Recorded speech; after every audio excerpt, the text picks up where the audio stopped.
December 3rd, 1957. A little girl plays in the first snowfall of the year, giggling with her best friend under the streetlights of a small Illinois town. Within minutes, she vanishes. 5 months later, her body is found over 90 miles away.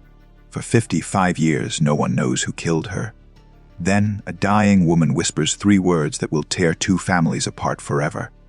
But here's the twist that will shock you: the man who went to prison for this murder might have been completely innocent. This is the story of the Maria Ridulph case, the oldest cold case in American history to go to trial, and how the search for justice destroyed everyone it touched. Maria Ridulph was 7 years old, with big brown eyes that could light up a room. She was an honors student and, by all accounts, a sweet child who loved playing with her best friend, 8-year-old Kathy Sigmund. The 2 girls lived in Sycamore, Illinois, a quiet Midwestern town of 7,000 people where neighbors never locked their doors. It was 1957, an era of innocence that was about to end forever. That Tuesday evening, as the first snow began to fall, Maria begged her mother to let her play outside. After dinner, she bundled up and met Kathy on the street corner near her home. The girls played a game they called Duck the Cars, running back and forth trying to avoid the headlights of passing vehicles. They were having the time of their lives when a young man approached them from the shadows. He said his name was Johnny. He appeared to be in his early 20s, tall and slender with light hair and a distinctive gap between his teeth. He wore a colorful sweater and spoke softly to the girls, asking if they liked dolls and piggyback rides. Kathy ran home to get her mittens, excited about this friendly stranger. But when she returned, just minutes later, both Maria and the man were gone. The corner where they had been playing was empty except for the falling snow. At first, nobody panicked. But as the minutes turned to hours and Maria didn't come home, her parents knew something was terribly wrong. Maria's mother, Frances, told police that her daughter was high-strung and would become hysterical if she got into trouble. She was a screamer, afraid of the dark. Frances said with heartbreaking certainty that someone would have had to kill Maria to keep her quiet. The disappearance made national headlines. President Dwight Eisenhower personally requested updates on the case. FBI Director J. Edgar Hoover sent daily instructions to his agents. Reporters from Chicago and New York descended on the small town. The FBI investigated over 100 suspects and interviewed nearly 600 witnesses. But despite the massive manhunt, Maria seemed to have vanished into thin air. Then, on April 26, 1958, nearly 5 months after her disappearance, a mushroom hunter discovered Maria's remains in a wooded area near Woodbine, Illinois, approximately 90 miles from Sycamore. The little girl's murder sent shockwaves through the nation and shattered any remaining sense of safety in small-town America. But there was no breakthrough. No arrests were made. The case went cold, and for more than half a century, it haunted everyone connected to it. Kathy Sigmund, the friend who had been with Maria that night, carried the guilt and trauma for the rest of her life. When a detective approached her decades later wanting to show her a photo of a new suspect, her father told him to let sleeping dogs lie. The Ridulph family never recovered. They buried their daughter without answers, and the pain of not knowing who killed her ate away at them year after year. Then, in 1994, 36 years after Maria's death, something extraordinary happened. A woman named Eileen Tessier lay dying in a nursing home. Her daughters gathered around her bedside, and Eileen began speaking about Maria Ridulph. According to 2 daughters, Janet and Jan, their mother implicated her own son in Maria's murder. Janet immediately understood John, who now went by Jack McCullough, had kidnapped and killed Maria Ridulph.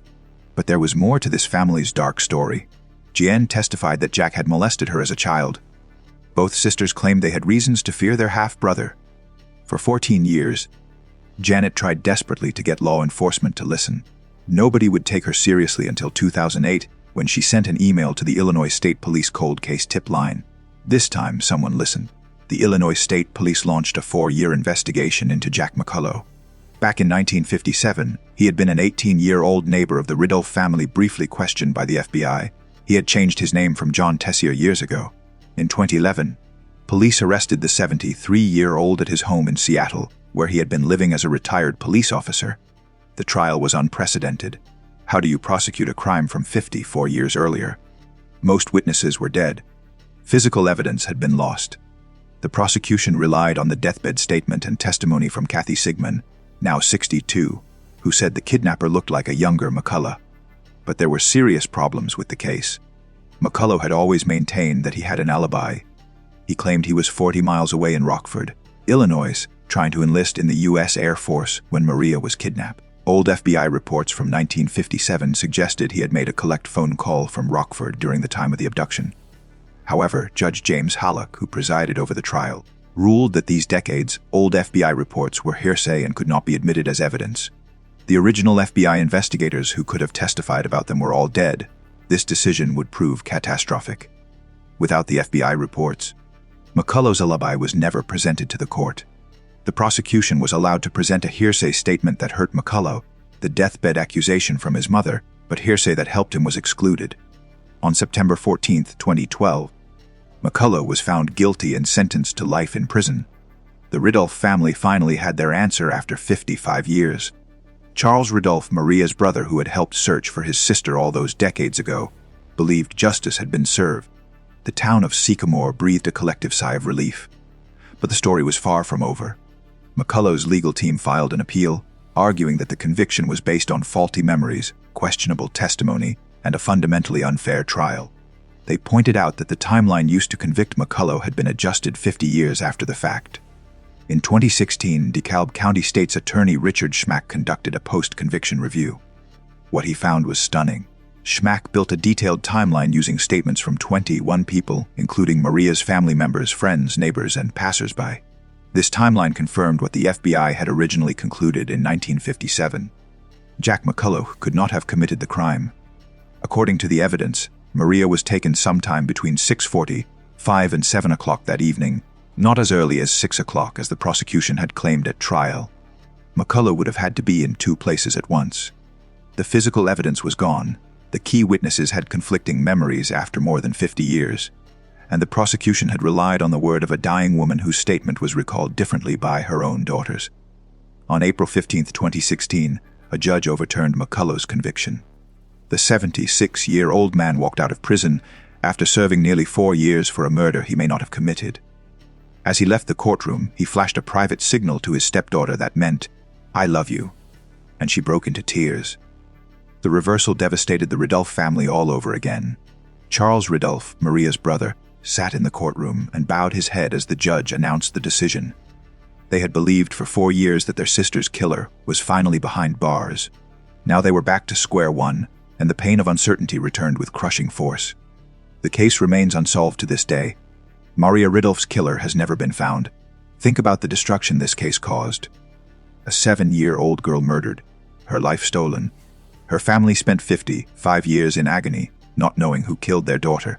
When they finally got a conviction, it was taken away.